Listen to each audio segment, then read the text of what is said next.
Hello students, chapter 10 S block elements, S block के तत्व। हम प्रथम समूह यानी कि ग्रुप फर्स्ट अल्कली मेटल्स के रासायनिक गुण यानी कि केमिकल प्रॉपर्टीज देख रहे थे। इसमें दो प्रॉपर्टी हमारी जो रिमेन है उसको कंटिन्यू करते हैं।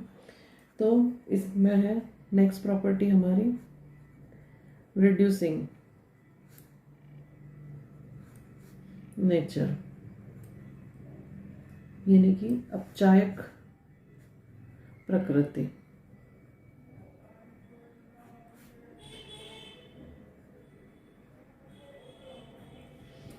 The alkali metals are strong reducing agents, lithium being the most and sodium the least powerful.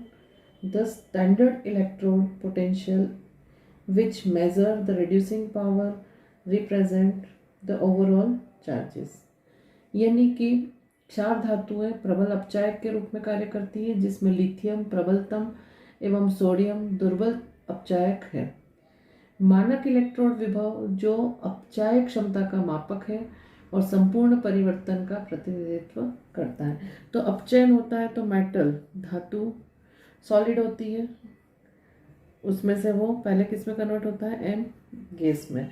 तो सॉलिड में से गैस यानी कि ठोस में से गैस में हम परिवर्तित करते हैं तो उस समय हमको कौन सी ऊर्जा की आवश्यकता होती है, ऊर्ध्वपातन यानी कि सब्लिमेशन एंथैल्पी यानी कि ऊर्ध्वपातन एंथैल्पी की आवश्यकता होती है। उसके बाद जो हमारा एम गैस है वो किस में परिवर्तित होता है, अब वो एम प्लस और एक इलेक्ट्रॉन रिमूव होता है। तो ये क्या हुआ यहाँ पे, आयोनाइजेशन। तो अब यहाँ पे कौन सी एंथैल्पी की आवश्यकता हुई हमें, आयोनाइजेशन एंथैल्पी। और ये जो M प्लस है वो H2O के साथ, ये भी गैस फॉर्म में है, जो H2O के साथ रिएक्ट करके क्या फॉर्म करेगा, M प्लस तो रहेगा लेकिन वो किस में कन्वर्ट हो जाएगा, जलीय में परिवर्तित हो जाएगा। तो इस तरह से जो एंथैल्पी की आवश्यकता हुई उसे हम क्या कहते हैं, हाइड्रेशन एंथैल्पी यानी कि जलयोजन enthalpy. With the small size of its ion, lithium has the highest hydration enthalpy, which account for its high negative electrode potential value and its high reducing power. तो लिथियम आयन का आकार छोटा होने के कारण इसकी जल योजन एंथैल्पी का मान यानी कि हाइड्रेशन एंथैल्पी का मान जो होता है वो कैसा होता है, अधिकतम होता है। और इसके कारण इनके ऋणात्मक E0 यानी इलेक्ट्रोड पोटेंशियल के मान इसके प्रबल अपचायक होने की पुष्टि करता है। तो लिथियम क्या होता है, हाईएस्ट रिड्यूसिंग एजेंट है। ये क्लियर हो गया यहाँ पे हमारा। तो ये प्रॉपर्टी हम अच्छे से समझ चुके हैं। अब दूसरी प्रॉपर्टी की हम बात करते हैं, solution in liquid ammonium. Solution in liquid ammonia यानी कि द्रव अमोनिया में विलयन।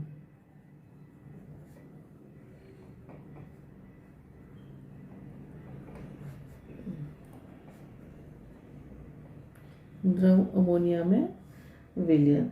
The alkali metals dissolve in liquid ammonia giving deep blue solution which are conducting in nature। यानी कि क्षार धातुएं द्रव अमोनिया में घुलनशील है और अमोनिया में इनके विलयन का रंग गहरा नीला होता है एवं विलयन प्रकृति में विद्युत का सुचालक होता है। तो ये विद्युत का कैसा हो जाता है, सुचालक हो जाता है। तो इसके लिए हम इक्वेशन लिखें तो M plus X plus Y NH3 gives M NH3x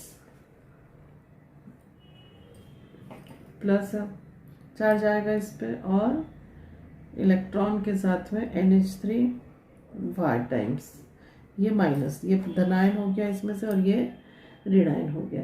the blue colour of the solution is due to the ammoniated electron. Blue colour किसके कारण होता है? इसके कारण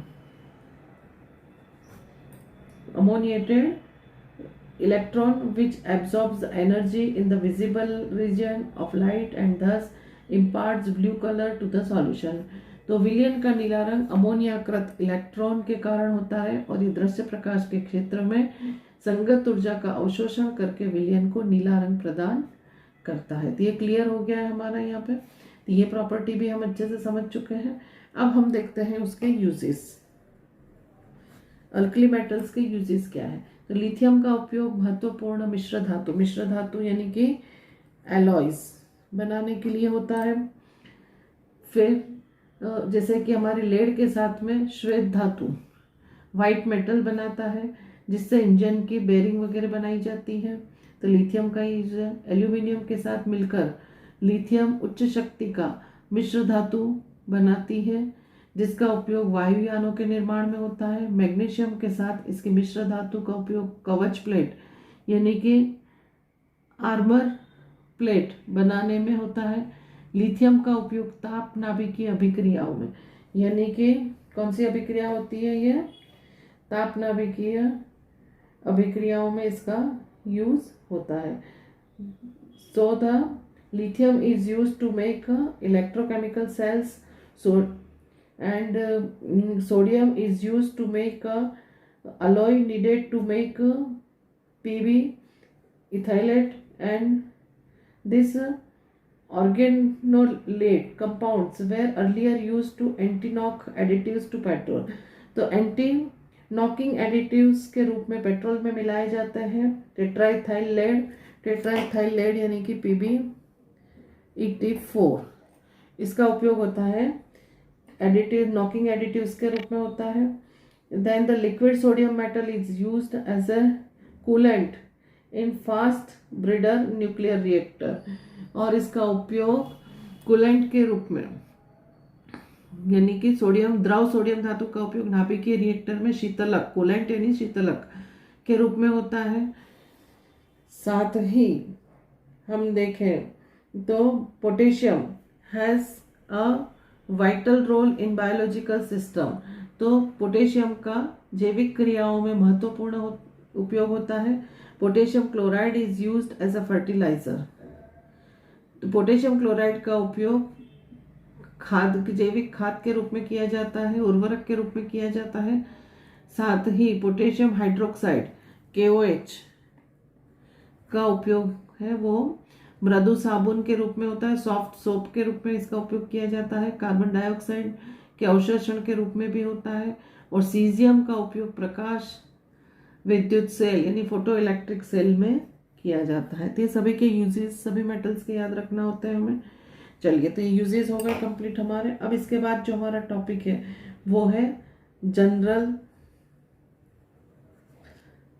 characteristic of the compounds of the alkali metals, यानी कि क्षार धातुओं के यौगिकों के सामान्य गुण।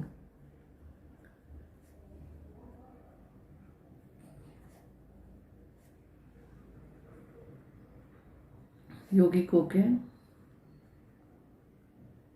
सामान्य गुण। चलिए, अब सबसे पहले इसमें हम देखते हैं ऑक्साइड और hydroxide. Oxides and hydroxides. On combustion in excess of air lithium forms mainly Li2O। Lithium कौन सा ऑक्साइड बनाता है? Li2O बनाता है, प्लस सम पैरोक्साइड्स और कुछ Li2O2 पैरोक्साइड बनाता है। Sodium forms peroxide Na2O2। Potassium, rubidium and caesium forms super oxides. Potassium साथ में rubidium and caesium forms MO2 type के सुपर ऑक्साइड बताता है। And under appropriate conditions pure compounds M2O, M2O2 and MO2 में भी prepared, और इसके अलावा हम विशेष कंडीशनों में इनको भी बना सकते हैं। तो अब हम इसको देखते हैं। तो the size of the metal ion increases is due to the stabilization of large anion by larger cation through lattice energy effect. These oxides are easily hydrolyzed by water to form the hydroxides according to the reactions M2O plus H2O। तो अब ये क्या करते हैं, 2M plus ion plus 2OH ion hydroxide ion form करते हैं। इसी तरह से M2O2 ये H2O के साथ में क्या फॉर्म करते हैं, 2M plus 2OH minus plus H2O2, 2MO2 plus 2H2O gives 2M plus 2OH minus plus H2O2 plus O2। तो इस तरह से यहाँ पे जो धातु आयन का आकार बढ़ने के साथ साथ पेरोक्साइड तथा सुपर ऑक्साइडों के स्थायित्व में भी वृद्धि होती है। इसका कारण होता है कि इसकी जो लेटिस एनर्जी है, चालक ऊर्जा जो है, उसके फलस्वरूप बड़े ऋणायन बड़े धनायनों द्वारा स्थायित्व प्रदान करते हैं, और इसी के कारण इस ऑक्साइडों को सरलता पूर्वक जल अपघटित होकर हाइड्रोक्साइड में परिवर्तित होते हैं। ये सभी में हुआ है। ये हमारा कंप्लीट हो गया। शुद्ध अवस्था में ऑक्साइड पेरोक्साइड रंगहीन होते हैं, और सुपर ऑक्साइड कैसे होते हैं, पीले या नारंगी रंग के होते हैं। सुपर ऑक्साइड की जो प्रवृत्ति होती है वो पैरामैग्नेटिक होती है। पैरामैग्नेटिक को हिंदी में क्या बोलेंगे, अनुचुंबकीय।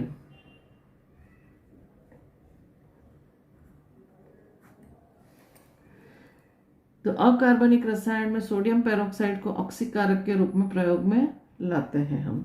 तो ये चीज हमें ध्यान में रखना है। अब इसके बाद हम देखते हैं halides.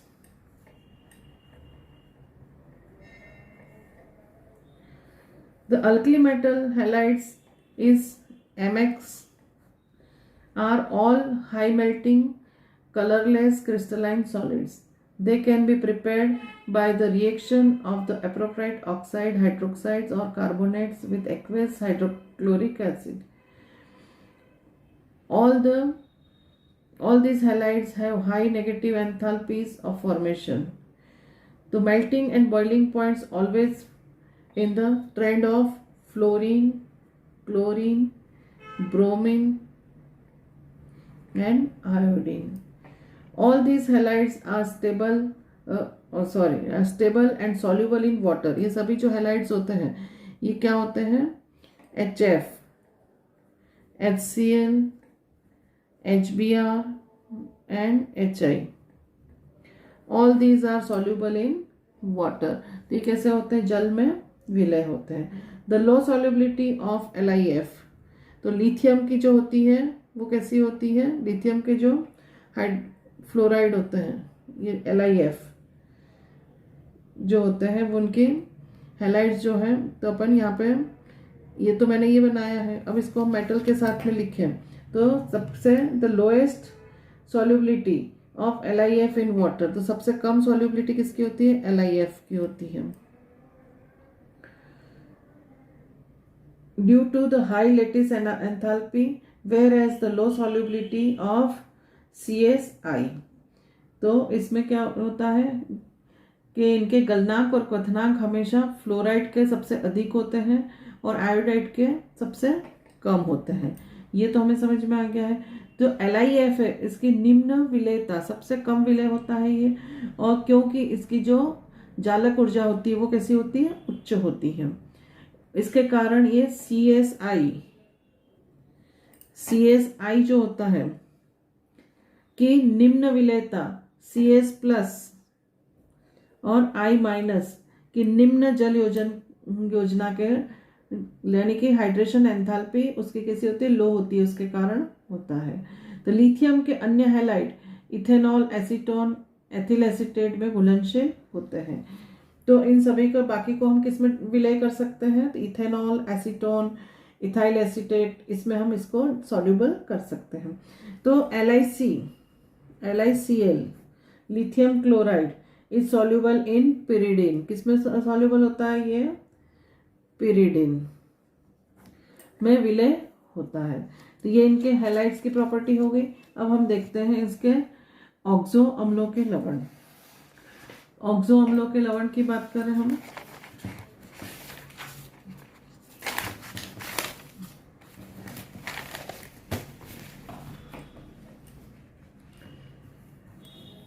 Salts of oxo acids. Oxo acids are those in which the acidic proton is on a hydroxyl group which an oxo group।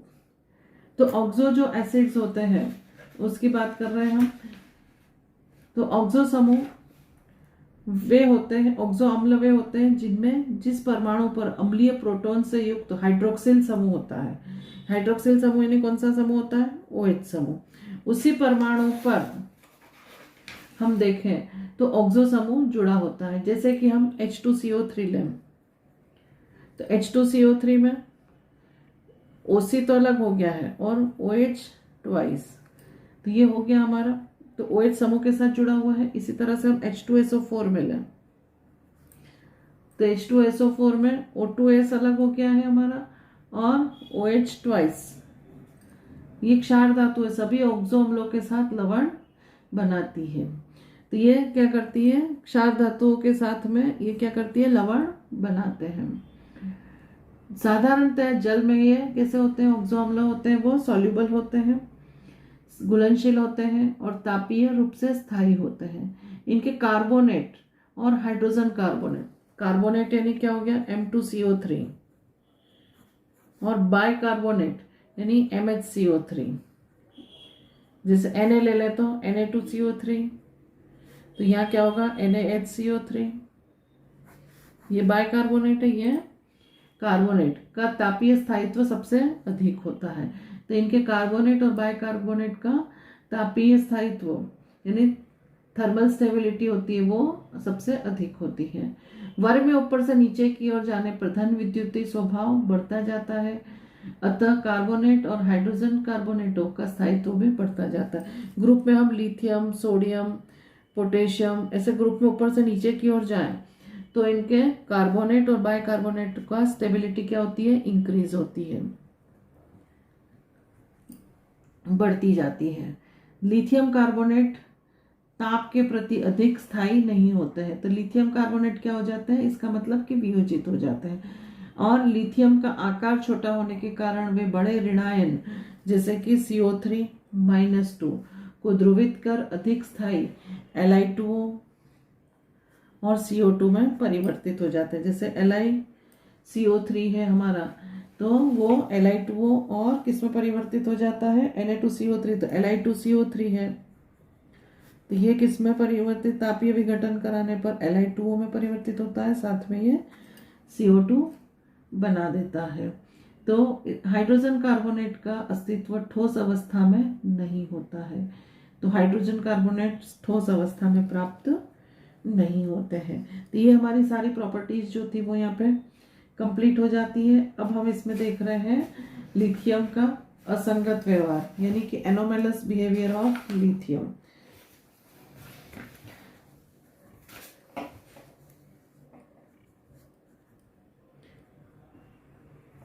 Anomalous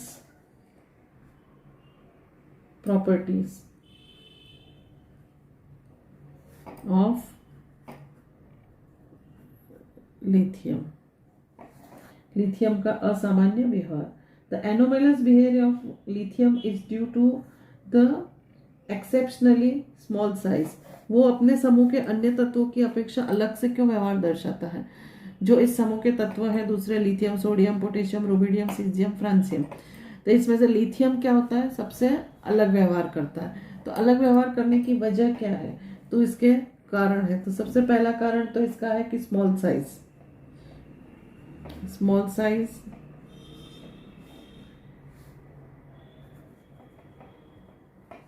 small size हो गया इसका।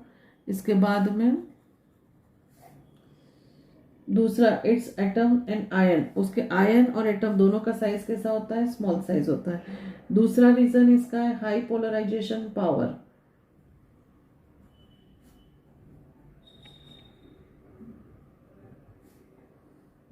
पोलराइजिंग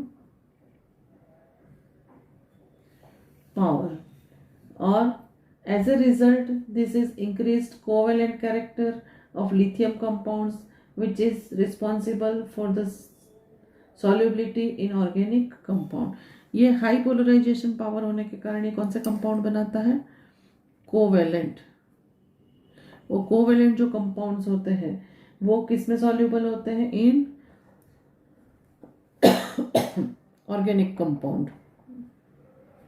ऑर्गेनिक कंपाउंड्स में क्या होते हैं, ये सॉल्यूबल होते हैं।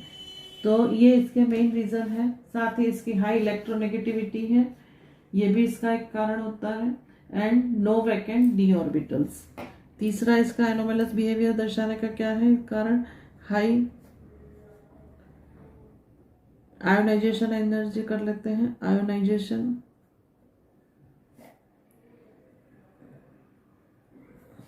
एनर्जी। एंड फोर्थ पॉइंट इसमें absence of vacant D orbital. इसमें खाली डी ऑर्बिटल भी नहीं होती क्योंकि लिथियम 3, तो 1s2 2s1, तो 2d तो ब्लैंक भी नहीं है, खाली भी नहीं है, 2d होती ही नहीं है ऑर्बिटल, तो ये अनुपस्थिति है। तो ये 4 कारण होते हैं इसके। एक तो छोटा आकार, फिर उच्च, इसके क्या कहेंगे हम, ध्रुवण क्षमता। तीसरा कारण होता है इसके उच्च आयनन ऊर्जा, और चौथा कारण होता है रिक्त डी कक्षकों की अनुपस्थिति। तो इन कारणों के कारण क्या होता है, लिथियम असामान्य व्यवहार करता है। अब ये असमानता कैसे दर्शाता है, किन किन बिंदुओं में इनकी असमानता है, वो हम देखते हैं। Points of difference between lithium and other alkali metals।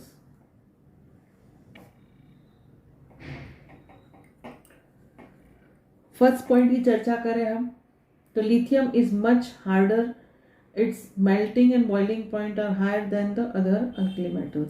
तो ये सबसे पहले तो कैसा होता है, हार्डर होता है, and boiling point and melting point are कैसे होता है, हाई, ये अधिक होते हैं। दूसरी बात करें हम, तो lithium is least reactive but the strongest reducing agent. ये कैसा होता है, लीस्ट रिएक्टिव है बट स्ट्रॉन्गर रिड्यूसिंग एजेंट।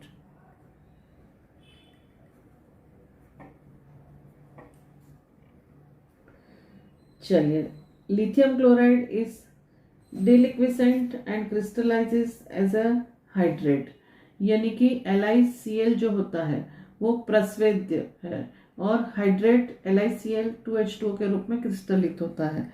तो LiC जो है वो LiCl2H2O के रूप में क्रिस्टलीकृत होता है। लिथियम हाइड्रोजन कार्बोनेट सॉलिड अवस्था में प्राप्त नहीं है, जबकि अन्य क्षार ठोस हाइड्रोजन कार्बोनेट बनाते हैं। तो लिथियम का जो हाइड्रोजन कार्बोनेट है वो कैसा होता है, LiHCO3, ये सॉलिड नहीं है। और बाकी धातुओं के जो होते हैं MHCO3 वो कैसे होते हैं, सॉलिड होते हैं, ठोस होते हैं। चलिए आगे हम इसका देखें, तो लिथियम इथाइन से अभिक्रिया करके इथाइनाइड नहीं बनाता है, जबकि अन्य क्षार धातुएं ऐसा करती है। तो अन्य क्षार धातुएं तो जैसे कि lithium unlike other alkali metals forms no ethynide on reaction with ethyne. Ethyne के साथ में ये इथानाइड नहीं बनाती है। Lithium nitrate when heated give lithium oxide Li2O।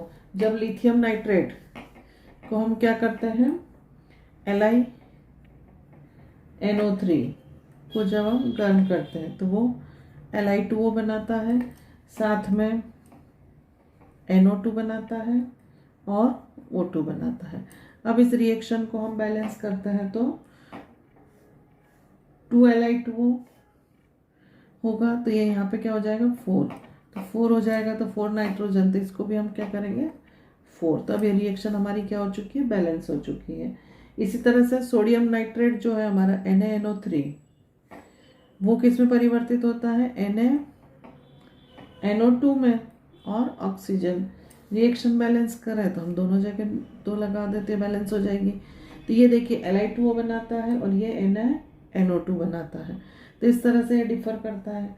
And then LiF and Li2O are comparatively much less soluble in water than the corresponding compounds of other alkali metals। तो अन्य क्षार धातुओं की अपेक्षा फ्लोराइड और ऑक्साइड की तुलना में LiF और Li2O जल में कम विलय होते हैं। तो अन्य धातुओं के फ्लोराइड और तो LiF और Li2O ये कैसे होते हैं, जल में कम विलय होते हैं, लीस्ट सॉल्युबल इन वाटर। तो ये हमारा कंप्लीट हो गया यहाँ पे टॉपिक।